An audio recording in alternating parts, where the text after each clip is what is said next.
Crégbé, village situé dans le département d'Ara, dans la région du Moronou. Nous sommes au centre-est de la Côte d'Ivoire. Ici, la plupart des populations exercent des activités agricoles. C'est le cas de ces femmes, réunies au sein de la société coopérative à Momo du Moronou. Leur spécialité, la culture de la banane plantain. Ce matin, comme à leur habitude, elles se rendent dans l'une de leurs plantations de bananiers situées non loin du village.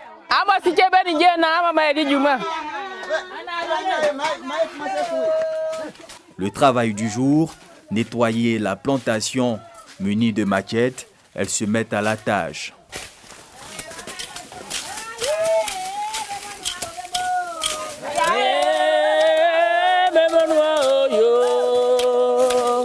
Il est important, à chaque fois qu'il y a des résidus, de couper et nettoyer le bananier. Quand il est oxygéné, on a de très belles bananes qu'on en tire. Créée officiellement en 2017, la coopérative à Momo du Moronou regroupe à ce jour plus de 300 femmes productrices de bananes plantain et détient une centaine d'hectares de plantations. Ces femmes ne font pas que cultiver et commercialiser la banane. Face au problème d'écoulement de leurs marchandises, elles ont décidé de se lancer dans la transformation. Objectif, permettre aux membres de tirer pleinement profit de leur travail. Nous nous tuons à la tâche dans les champs, mais arrivé sur les lieux de commercialisation, le planteur est lésé et c'est le vendeur ou le grossiste qui en tire le plus grand bénéfice.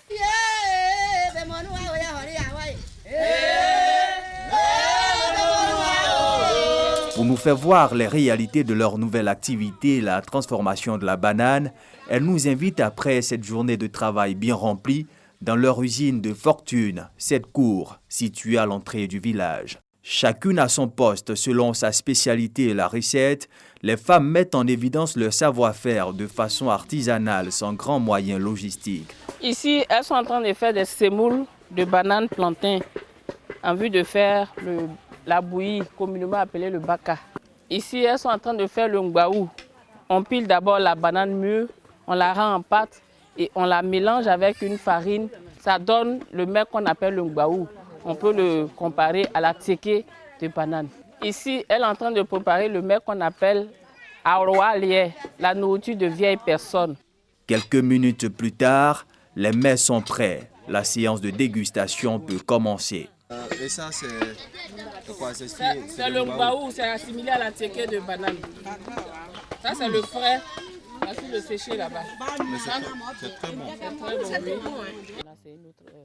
Après 3 ans d'expérience dans la transformation, les femmes de la coopérative ont à leur actif plus de 27 recettes traditionnelles et modernes à base de la banane.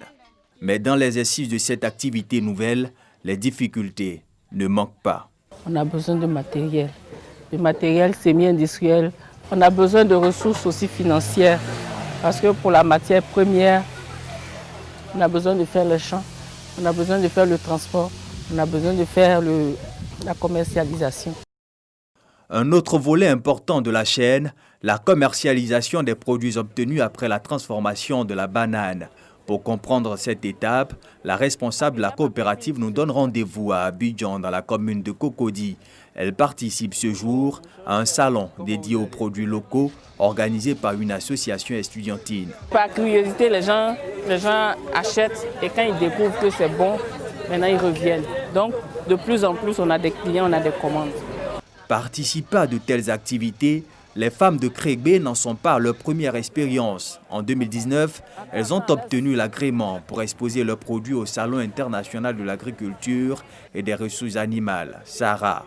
Un moment que ces femmes n'oublieront certainement pas de sitôt. Au SARA, en une semaine, on a fait une recette d'environ 500 000 en une semaine. Donc après, on peut faire 60%, 70% quand on va aux expositions comme ça des ventes. Rien ne se perd, tout se transforme. Avec la banane, cette maxime prend tout son sens. À cette exposition à Cocody, les femmes de Crégbé présentent d'autres produits faits avec le tronc du bananier. Avec la banane, on ne jette rien.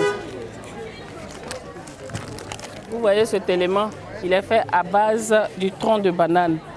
Ça, c'est un papier hygiénique traditionnel.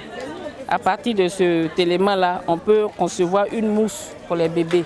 À partir encore du tronc de la banane, nous avons des fils pour faire des effets vestimentaires.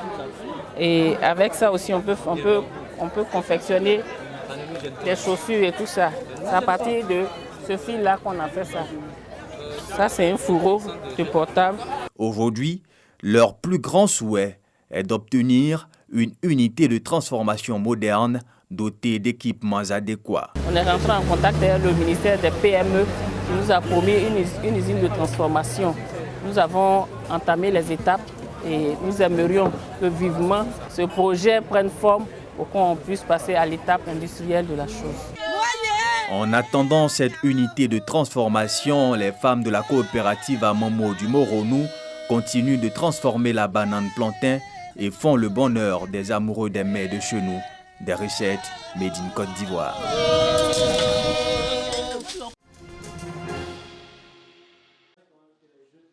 Ouaninou, Koro et Touba, 450 jeunes formés en entrepreneuriat par un cabinet et l'agence Emploi Jeunes. Cours théoriques puis mise en situation réelle. 45 groupes de 10 personnes constitués, un capital de 50 000 francs CFA est remis à chaque groupe afin de le fructifier en 24 heures. Les équipes se sont alors lancées dans diverses activités commerciales, agricoles et autres. Avec ce 50 000, vous devez acheter ou vendre quelque chose, trouver en tout cas une idée d'affaires qu'on peut transformer rapidement. Bien entendu, on leur a expliqué c'est quoi le chiffre d'affaires. Il faut maîtriser ses charges parce que si les charges dépassent le chiffre d'affaires, si vous dépensez tous les 50 000 en carburant, en transport, vous n'allez pas faire le bénéfice. Au bout de la journée, 372 500 francs CFA de bénéfices ont été générés par l'ensemble des équipes. La cérémonie de clôture qui se tient à Touba est un bon partage d'expérience. Les 6 meilleurs groupes sont récompensés. Ces 2 jours de formation et de mise en situation pratique ont été bénéfiques pour les participants. Nous avons appris comment créer une entreprise, avec un peu d'argent et comment essayer de vraiment travailler en équipe. On ne savait pas qu'avant, pour pouvoir même soit réussir à faire quelque chose, il faut d'abord avoir un objectif. On n'avait pas de projet, on se lançait dans le commerce comme ça, on ne savait pas qu'il faut d'abord même s'asseoir et décider de faire quelque chose d'abord. En matière d'entrepreneuriat, il faut calculer les sorties et entrées d'argent. Voilà, il faut savoir dépenser. On avait un souci par rapport à ça avant et maintenant je crois qu'il y a un accent là-dessus. Des acquis qu'ils doivent au ministre du Budget et du Portefeuille de l'État, fils de la région du Bafing, initiateur de la formation. Il désire voir les jeunes être autonomes en saisissant les potentialités sur place, d'où le thème de cette formation « J'ai réussi dans le Bafing ». Les jeunes ont été invités à relever ce défi. Vous devez montrer que la formation a servi, mais aussi vous mettre en mission auprès des autres. Et puis, je voudrais qu'ensemble, on puisse relever un défi, que parmi vous, nous ayons le prochain Aliko Dangote de la région, en tout cas un jeune qui réussisse quelque chose de formidable et que nous pourrions montrer comme exemple à l'ensemble de la communauté.